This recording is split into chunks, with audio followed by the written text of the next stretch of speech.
میں نے کہا جی قرآن میں آیتیں ہیں؟ کہتے ہاں۔ میں نے کہا ان کا ترجمہ ہے کوئی؟ کہتے وہ نہیں جو آپ کر رہے ہیں۔ میں کہا میرے کو چھوڑیں، آپ کریں جو کرنا، مجھے قبول ہے۔ اتنی دفعہ میں نے ان کو کہا کہ ترجمہ کرو، جو بھی کرو میں مانتا ہوں۔ خدا گواہ ہے اس شخص نے منہ سے ایک لفظ نہیں نکالا۔ پھر تنگ آ کے میں اٹھا، میں نے کہا نہ آپ کا ترجمہ نہ میرا ترجمہ، جو اس قرآن میں لکھا ہے اسی پہ فیصلہ کر لیتے ہیں۔ اس شخص نے فوراً بند کیا اور سائڈ پہ رکھ دیا، کہنے لگا یہ آپ کو پڑھنے والا نہیں۔ میں نے کہا یہ کیا ہوا؟ تو میں نے اوپر سے دیکھ لیا اس کا نقشہ، ناک نقشہ جو قرآن کا تھا۔ میں نے کہا دکان پہ جا کے دیکھوں گا، تو وہ بھی ایک نشان تھا، وہ تھا اشرف علی تھانوی کا ترجمہ۔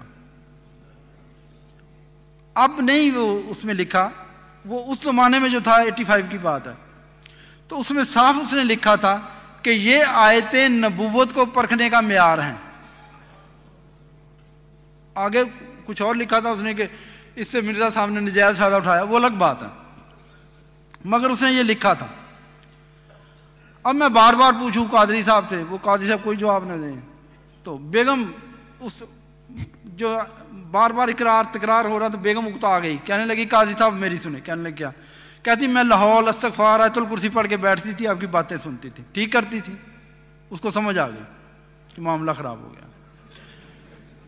کہتا بی بی کرتی تو تم ٹھیک تھی، مگر شیطان بہت طاقت والا۔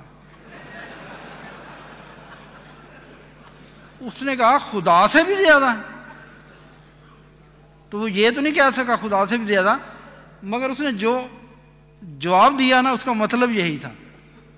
اس نے نا، اب میں اتنا عالم نہیں ہوں، ربی صاحب بیٹھے ہیں، سورہ نجم کی ایک آیت پڑھی جس میں لات و منات و اخرا کان، تو کہنے لگا جب یہ آیت نازل ہوئی ہے نا، شیطان بھی اسی وقت ساتھ آ گیا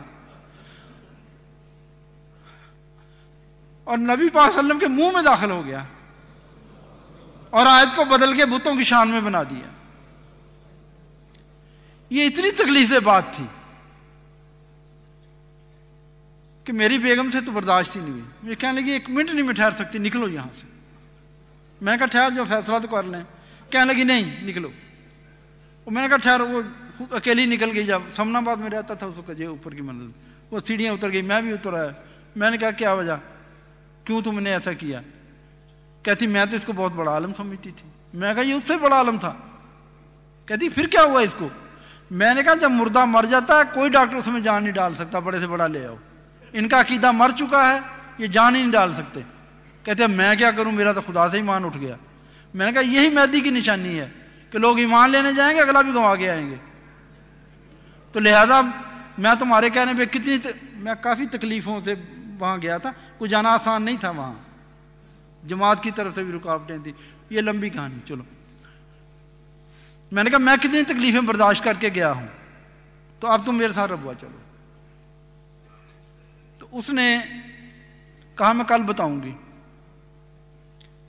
تو اس نے کیا کیا کہ تنہائی میں جا کے نا قرآن جی سے فال نکالی کہ میں اب ماں باپ کے پاس چلی جاؤں، یہ تو ٹھیک نہیں ہونے والا۔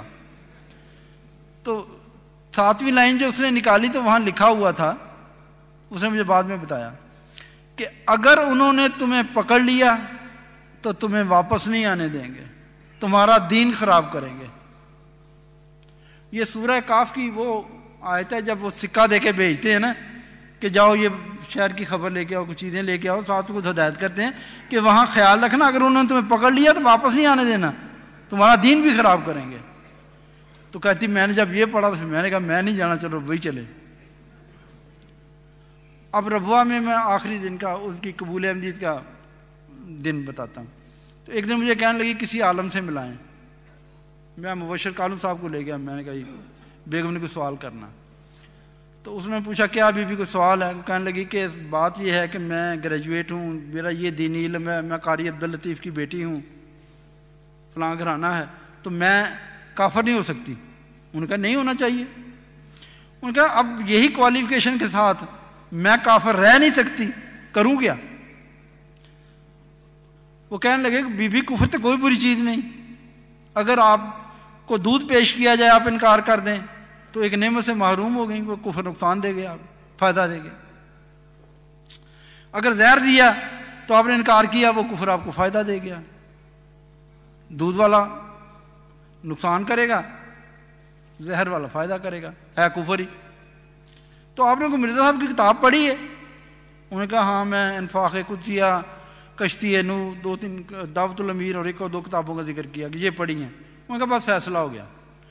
جب یہ آپ کتابیں پڑھتی ہیں تو اپنے دل کو خدا کی طرف جاتا ہوا محسوس کرتی ہیں تو پھر ٹھیک ہے، یہ کفر آپ کو خدا سے ملا دے گا.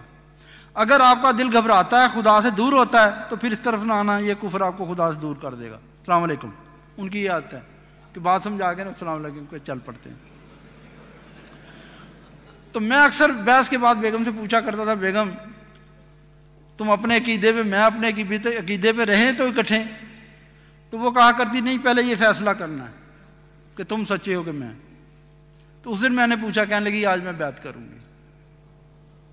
تو اس دن اس نے بیعت کی.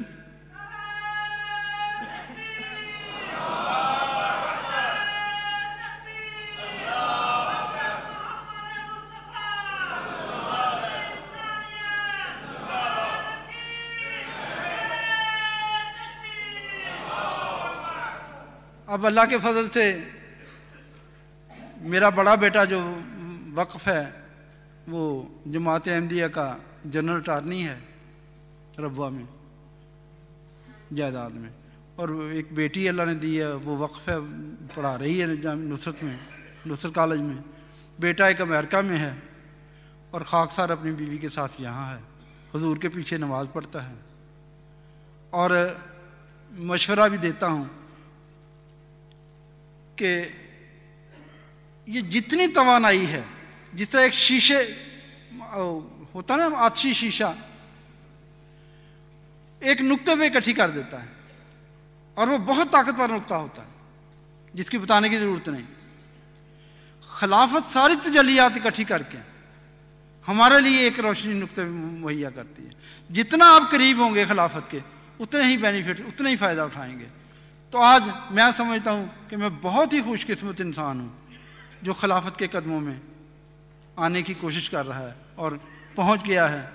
اگر ماضی کا پوچھیں تو جس کا خدا پہ یقین نہیں، تو میں گواہی نہیں بتا سکتا آپ کو کہ میں کیا تھا.